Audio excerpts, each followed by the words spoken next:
Hi, this is Money Mike. Today we had to do a response video to Meet Kevin because he uploaded material about Hyliion. And this video had several major issues. No, I'm just kidding. He actually did a pretty good job. I didn't see the first video, I just know that he got quite smashed for that. People in Hyliion groups were just going nuts about it. But I have to say that the second video made all people just shut up.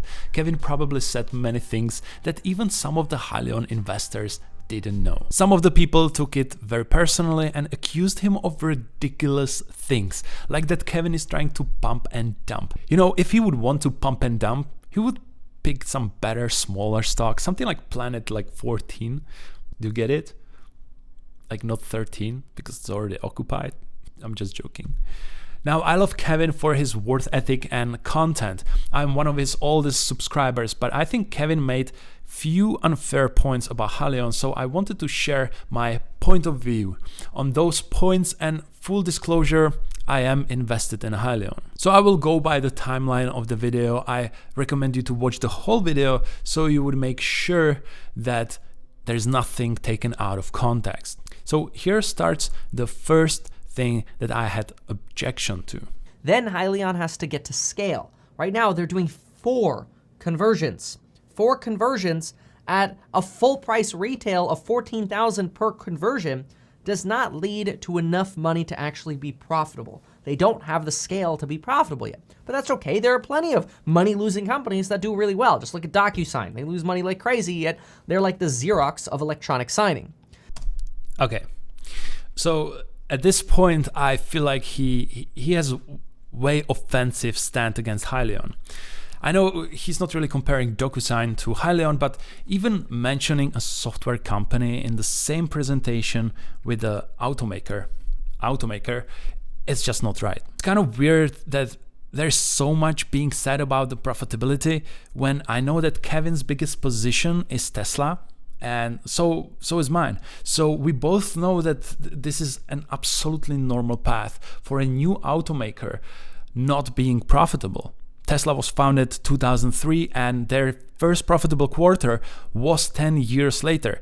Tesla was using a small streams of revenue from the sport cars to fund Tesla Roadster. Hyliion was founded in just 2015, that is 5 years ago, and I believe that their powertrain at their starting price, $14,000, is just the path to ERX. So let's go to the next part of the video. The problem is, if the pitch is your vehicles are going to be net negative carbon emissions, the customer will always have to choose renewable natural gas.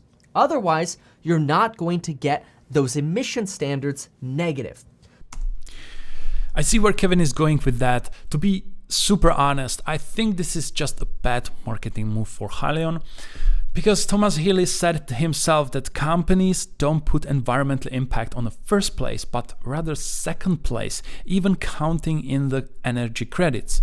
The first place is overall effectiveness and savings. I think Hyliion tried to differentiate themselves from Tesla and from Nikola and chose the wrong claim, in my opinion.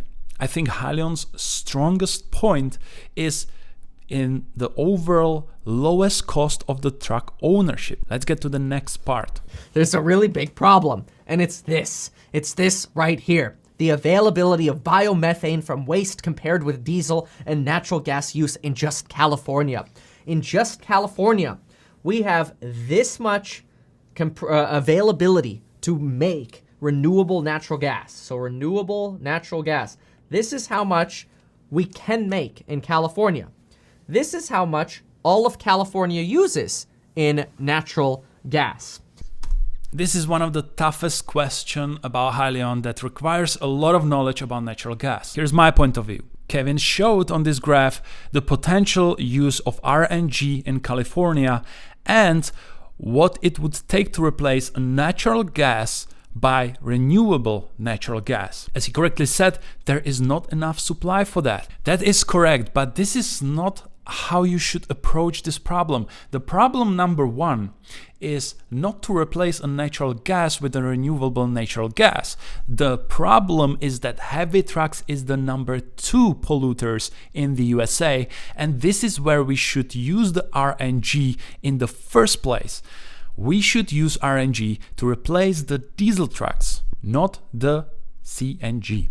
I also have numbers to defend RNG production. There was a 304 million ethanol gallons equivalents produced in 2018. And this study shows that there is a potential of all combined RNG sources more than 15 times more than what we had in 2018. So today we have a huge reserves to how much RNG is produced today, or let's say in 2018. To meet that production, we see a huge investments in RNG in recent years. In just 2019, we almost doubled the RNG projects that are in construction, as you can see from the graph. To put that in perspective with the production of natural gas, let's look at the next graph. And to put that in perspective with the production of natural gas, if we take all the sources of renewable natural gas, this study projects in an optimistic scenario, we are able to almost replace the CNG with the RNG by 2040. Keep in mind that 36% of electricity in the USA is created from natural gas, so it is a pretty big deal. The dotted line in the top of the graph is the use of CNG, and columns represents the potential production with all RNG sources. Again, we don't have to replace CNG. The priority is to get the diesel trucks from the road. To be clear, I don't think that Kevin had the wrong data. We both show just different studies and perspectives. I am showing more of the positive way to look at RNG production, and Kevin more of the pessimistic way. With all the investments in recent years and clear positive impact on the environment, I would rather look at it this way. But I think that's where companies who need to order trucks will look at Hyliion and say, wait a minute, why would I pay $220,000 for the Hyliion truck when I could pay $130,000 to $150,000 for a truck, and I'll just burn more diesel for the next 10 years until this stuff actually gets more efficient? Okay, here is why. By 2035, there are already many states and countries across the globe that are planning to ban diesel trucks. Some states are banning not just the sales of the new diesel trucks, but also owning or operating the truck in that specific state. We can only assume that this will accelerate. Heavy trucks have a lifespan of 10 to 15 years. In order to use the full capacity of that lifespan, that what company is going to buy a diesel truck in 2030? I am not saying that this will not happen, just that many companies will do these lifespan calculations, and if Hyliion and Tesla will offer better cost of ownership, why to even think about diesel? They can't cut a few years from the lifespan of the truck. They just cannot afford it. Just owning the diesel truck in the future is going to be like a holding hot potato in your hands. You just want to get rid of it. Well, the first thing that I would do is I would write down as a catalyst, end of 2021, are people who are taking the hybrid powertrains and people who are taking the first prototype deliveries of the Hypertruck ERX, the natural gas fuel cell vehicle, are they taking these products and buying more? That is the most important thing. Look. Yeah. This is absolutely on point. This is something I have been saying in multiple videos. Keep your eyes on those orders and fulfillments. Reorders are the strongest sign of success of this technology and the processes behind it. Obviously, a smarter way to invest in Hyliion is to wait for reorders and sentiment of the first adopter companies. But you are risking to buy for a much higher price, maybe eventually even unreasonable price. But I do disagree that investing in Hyliion is a bet. I mean, at the end of the day, any stock is a bet. But there is a difference between betting on Nikola, the master of Photoshop, or to bet on Hyliion, who has more than 20 Hyliion hybrids on the road with 2 million miles. They know the results. They tested that. From what they are saying, it is a proven technology. We recently had a former employee in the Facebook group that is claiming that Hyliion had those results by using all these add-ons combined, and I did my check on him and I believe he was Hyliion employee. He is as well invested in Hyliion as he claims, and that speaks for itself.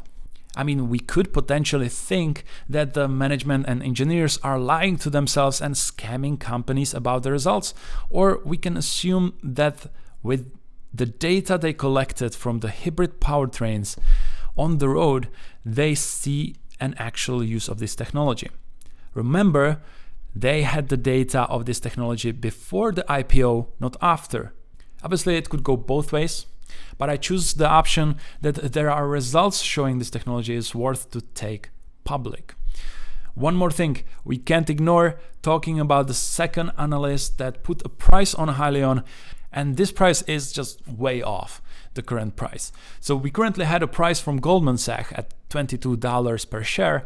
The new analyst rating came from JP Morgan, and they priced Hyliion at $27 per share, and that is about 50% higher than the price when it was released. What might be interesting is that JP Morgan is the trust fund holder of Hyliion. This company have extensive knowledge of Hyliion cash flow, so there is something to keep in mind. From both of the analysts, Hyliion price seems to be undervalued. At the same time, both analysts labeled the price sentiment as neutral. Anyway, I want to thank Kevin for covering Hyliion with this in-depth analysis. I want to also congratulate him for achieving in 2020 1 million subscribers. Anyone watching this video, please go and subscribe to him. So I hope we will see both Tesla and Hyliion delivering their promises. In the next video, I'm covering how diesel bans are going to change the trucking industry by 2035. And with that, see you guys next time.